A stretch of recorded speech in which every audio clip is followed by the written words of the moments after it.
he pay for the evidence that was offered to him that would prove for sure that his girlfriend was cheating? Mo brought this up a couple of weeks ago, and we don't have closure on it just yet. You want to reset the whole thing? Absolutely, man. Unfortunately, I felt like a really bad friend after I got closure to this story, but I guess it is what it is. So I think it was more than a few weeks ago. It was quite some time ago. But basically, a good friend of mine was in a situation where he was trying to figure out if he was being hoaxed or not, because he was in a relationship with a girl for a while, and things were always good between them. But then randomly, out of nowhere, he just got an email from an address he never heard of, and it basically said, I have evidence that your girl is cheating on you, and if you want this evidence, it will cost, I believe it was $500 is what it started out as. So it's been our experience on the Bert Show, because we've done this a couple of different times, where women or men get these random texts or a random DM from somebody saying that, hey, woman to woman, just want to let you know your man is messing around, or from dude to dude, right? And based on the calls that we've taken over the years, like 75% of the time, they're accurate. Like, you think somebody's messing with you, but most of the time, at least in this world right here, they've been accurate. So that was playing out in his mind, because when he came to me about this story, I asked him if he mind if I would share it on the Bert Show. And he said, nah, of course not. I want to get people's opinions. And I think when we talked about it and he started to realize that a lot of times when these things happen, like you said, it can be accurate, because his initial reaction to it was, this can't be true. If there's no evidence, or I don't even have like this feeling, why would I even entertain it? But then it was a part of him that was like, man, this can't just be out of nowhere for no reason. So we jokingly said, I don't know if you guys remember, that he should do something like some negotiating, try to get the price down a little bit and then see if you can get it. What was he initially asking for? $500. Okay. Was the initial ask. You don't have a lot of leverage here, though. That's the thing. It's like, if you want it, here it is, $500. Are we really going to negotiate this? Maybe not, but he tried it. And shockingly to him, the person was like, all right, he'll do it for $250, right? And so initially he was going to do it. Then he came back to me for advice, and then this was the last we spoke about it. I told him, listen, man, if you happy and you have no reason to believe that she is stepping out on you, why even pay this money and get this information? Why even do it? Just let it go. Really? That was my advice. That wouldn't be in the back of your mind all the time? It would be. It would be for some time, but I really do, like, don't get me wrong, my radars would be on, and I probably would be paying a little more attention than I normally would, but I'm not just paying a random person money for some evidence that I don't even know if it exists. Would you go to your girlfriend at that point knowing, like, hey, I'm not going to pay this, but go to her and go, hey, I just want to let you know? I would. I got this text message that's all up in my head right now. Would you have any reason? Is there anything we need to talk about here? You don't say it's all up in my head. You go and you approach the person that you're with and you say, how stupid is this? Look what I got. Look what somebody sent me. Can you believe somebody would send me this? I wouldn't go, are you cheating on me? Because then they're like, that's not what I said.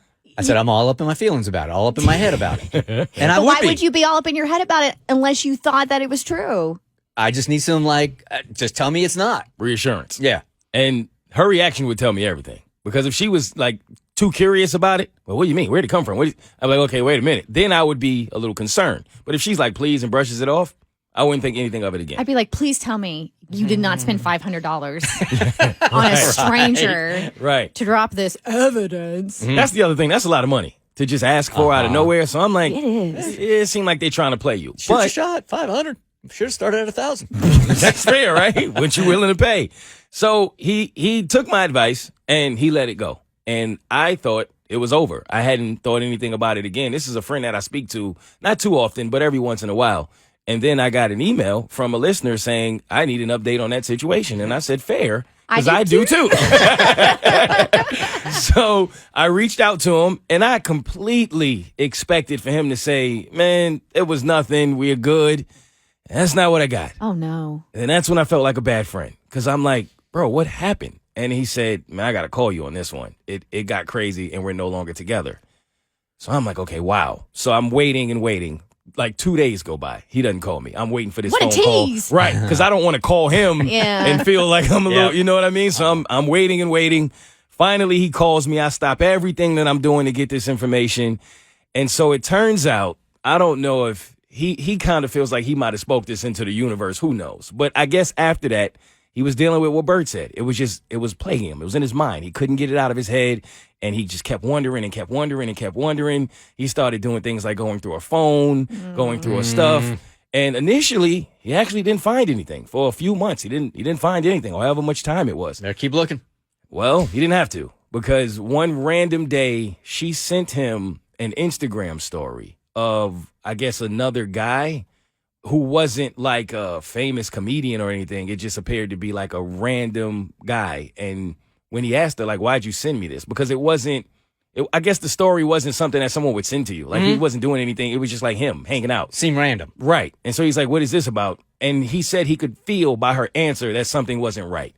So I guess what happened is she meant to like comment on the story or maybe share it with someone else, but she accidentally sent it to him, which he kind of thought might have been a sign from the universe that he was looking for.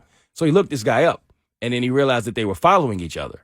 And then he did some more digging and found that this guy has a family, and then did some more digging, and it turns out that this guy, their kid goes to the same daycare as their kid.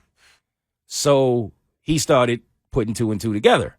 He went to the daycare. He never does, but he went to pick up his kid this day, and he saw the guy. He waited for the guy. The guy shows up in the parking lot to pick up his own kid. He approached him, I guess man to man, to figure out what was going on, and the guy was honest with him. Really? He which was shocking. He was like, at first he was kind of on the defense, like, I don't know what you're talking about. And then I guess when my friend was like, listen, I'm not even coming at you like that. I'm really not. I'm just curious, bro. I need to know if it's something I need to walk away from. You know, I already got some, because he's thinking that maybe this is the guy who sent me the evidence. Mm-hmm. And so he tells him the whole story. And then the dude say, listen, bro, I don't want to get involved in this. If I didn't send you any evidence. That's not my game. But yes, we had a brief affair. And then that was all my friend needed to hear. And he went home. It wasn't a pretty sight. And he kicked her out. And they haven't spoke since. But at least he didn't lose $500. That's true. He learned for free. Man, that would have been the double scam. If it was the dude having the affair that initially asked for the $500, so you get the $500, then he goes, it's me! It might have been messed up. That sucks. It might have been. Because right? he wouldn't admit that. You know, as I was saying to you that it would probably get into my head if I got a text like that, I wasn't thinking, but I've gotten those before about Tiffany. And I don't even bring them up. Yeah. I don't even bring them up. I remember you saying that last time we talked about this. Yeah, but as I was responding, I didn't even think about those. I mean, it's so ridiculous to me, I don't even bring them up. The Bert Show. Like what you just watched, where you can get a lot more of The Bert Show for free on Apple, Spotify, or wherever you get your favorite podcasts.